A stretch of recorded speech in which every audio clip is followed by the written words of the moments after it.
Il était environ 8 heures le matin. J'ai entendu un cri de mort, là. Un cri de mort. C'était pas un cri de joie, c'était un cri de mort. Donc, tout de suite dans ma tête, c'est que ma femme est en difficulté. Il y a quelque chose qui se passe d'anormal. Donc, qu'est-ce qui peut se passer dans notre tête, on ne sait pas. Mais sauf que ce cri-là, c'est du 911. J'ai besoin d'aide. Donc, j'ai monté les escaliers 4-5 à la fois, là, pour arriver dans la chambre, pour voir une femme qui était dans ma chambre, qui était méconnaissable. Et c'était Nicole. Pourquoi? Parce qu'elle venait juste de... Transfigurée vers la douleur. Oui, oui.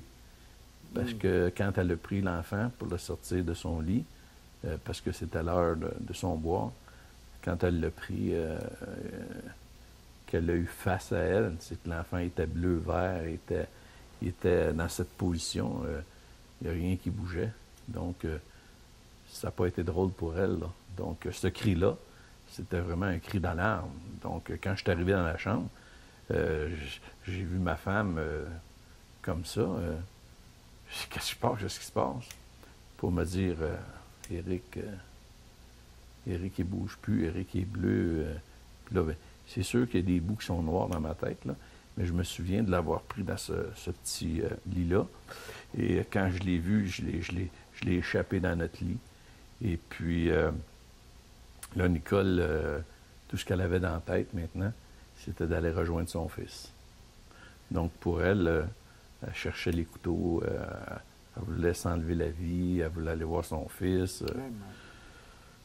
Donc, c'était un moment assez difficile. C'était très difficile. Entre-temps, on avait des amis, nous, qui demeuraient à Saint-Janvier, des grands amis. Et puis, Pauline, ce matin-là, avait un rendez-vous avec son médecin à Sainte-Rose. Puis elle passait à la porte chez moi, mais il était trop de bonne heure. Fait qu'elle s'est dit, je vais arrêter de prendre un café avec Denis et Nicole. Sauf que quand elle est arrivée chez moi, la police, l'ambulance, ainsi de suite, elle se demandait bien qu'est-ce qui se passait. Donc, elle est rentrée dans la maison pour voir qu'est-ce qui se passait. Mais elle, Pauline, elle avait accepté le Seigneur 2 semaines auparavant. Donc, c'était une jeune chrétienne qui était encore à ses tout débuts, là, tu sais, comme un enfant qui veut commencer à marcher, mais qui tombe d'un bord puis de l'autre. Oui. Mais elle, tu vois le plan de Dieu, hein? Le plan de Dieu est merveilleux. Donc, ce matin-là, elle arrête, puis quand elle a vu la situation, puis là, on lui a expliqué qu'est-ce qui se passait, elle, tout de suite, elle s'est adressée à son Père Céleste de venir à notre aide. Mais nous, on ne sait pas, là, on ne sait rien de ça. On s'arrête pour une pause.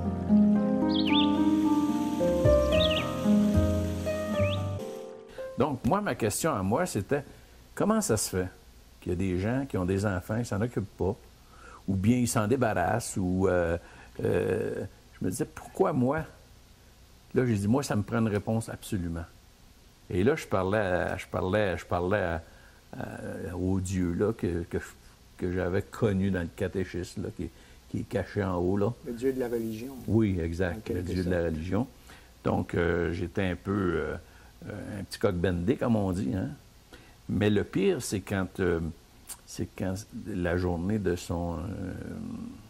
qu'on l'a rentré à l'église dans sa petite boîte blanche. Donc, quand j'ai vu mon enfant rentrer dans cette petite boîte-là, ils l'ont emmené en avant. En l'emmenant en avant, il y avait une grande croix sur le mur en avant avec un bonhomme de plâtre dessus. Et je peux vous dire une chose. J'ai parlé dans un langage qui me... Il y a de la colère dans l'âme. La colère. Je voulais aller décrocher cette affaire de croix-là qu'il y avait là. Parce que pour moi, c'était un égoïste. C'était... parce que je me disais, moi, là, cet enfant-là, je le voulais. Je voulais pas m'en débarrasser, je le voulais. Donc, tout a retombé sur lui. Et là, j'étais vraiment fâché, je vous le dis, là, j'étais vraiment fâché, je voulais décrocher de là. J'étais en colère. Une réaction, là, une grosse réaction. Donc, à partir de là, après ça, on n'était plus capable de demeurer à la maison. Vous allez me dire que c'est psychologique, mais je l'ai vécu, et Nicole l'a vécu, elle pourrait vous dire exactement comme moi. Aussitôt que la noirceur arrivait, là, on était en hiver, on approchait, c'était la veille des fêtes, hein? Donc on approchait, Puis vous savez que vers 3h30, 4h, commence à faire noir. Donc, 3h30, 4h, mon déjeuner, dîner, souper voulait ressortir parce que c'était la peur. La noirceur me faisait peur. Donc, on gardait les lumières ouvertes dans le sous-sol, en haut. Mais dans ma tête, dans mon cœur, dans mon esprit, en quelque part, il y avait une pression en moi qui me disait d'aller chez Robert et Pauline. Aller chez Robert et Pauline. Mais ça me poussait, là. Là, je dis à Nicole, ben, je vais aller faire un petit tour, pas longtemps. Donc, je suis parti, j'arrive chez Robert, il y a de la lumière, mais sa voiture n'est pas là. Là, je me dis, oups, à cette heure-là, Robert n'est pas là. Puis là, je vois par la vitre qu'il y a quelqu'un. Donc, j'ai décidé de sonner, puis d'aller. Pauline me rouvre la porte. Fait que là, tout de suite, j'ai dit, il est où Robert?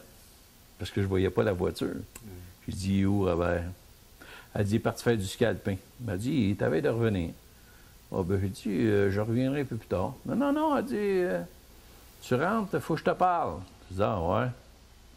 Quand Pauline a commencé à me parler, puis elle m'a sorti la Bible, puis elle a commencé à me donner les réponses à mes questions. Oups, là, ça m'a intrigué pas mal fort. Et puis là, elle me disait tout le temps, je ne veux pas t'en dire trop parce que je ne connais pas encore assez, là. Je ne voudrais pas te mettre en erreur. Puis... Mais là, moi, je regardais à la porte, puis je voulais m'en aller, hein. Et ouf, que je trouvais le temps long là. Puis là, lui qui n'arrivait pas, puis qui n'arrivait pas. Puis là, 11 h, minuit. Puis là, tout d'un coup, elle me dit, elle me sort un petit livre rouge, c'était marqué La paix avec Dieu. Et puis, elle m'a emmené au fameux verset de l'Évangile de Jean, au chapitre 3, verset 16. Elle dit, là, tu vas mettre ton nom au lieu de quiconque. Là, je n'ai rien à perdre, moi, là. Je suis en train de chercher. Donc, elle dit, lis ça, puis mets ton nom. Donc, quand j'ai commencé à le lire, car Dieu a tant aimé Denis qu'il a donné son Fils unique afin que Denis ait la vie éternelle, que Denis ne périsse point. Ah! Il s'est passé dans ma vie de la noirceur à la clarté. Ça s'est fait d'un coup sec. La tristesse que j'avais dans mon âme, dans mon intérieur, sur mon visage, à l'instant même, tout a changé. Ça l'a changé complètement. Une joie est venue remplir mon cœur. Une joie est venue remplir mon esprit. Parce que là, j'avais une réponse, vraiment une réponse à ma question. Et puis, étant donné que je suis un gars, moi, qui est assez facile à se faire raconter des choses et à l'accepter, je me disais, Nicole, elle n'est pas comme moi. Elle, Nicole, est bien plus dure que moi à pogner. Fait que, elle a prié avec moi, puis j'ai dit, écoute, Pauline, je vais aller chercher Nicole. Mais elle dit, à cette heure-là, je garde, je vais aller la chercher. Parce que là, je déborde. Ah oui, et là, je débordais de joie, là. Okay. Donc, je suis arrivé chez mes parents. Nicole était debout. Puis en rentrant, elle dit, qu'est-ce qui s'est passé avec toi? Je dis, comment ça? Elle dit, ton visage n'est plus de même. Aïe, aïe. Hey, elle venait de le voir.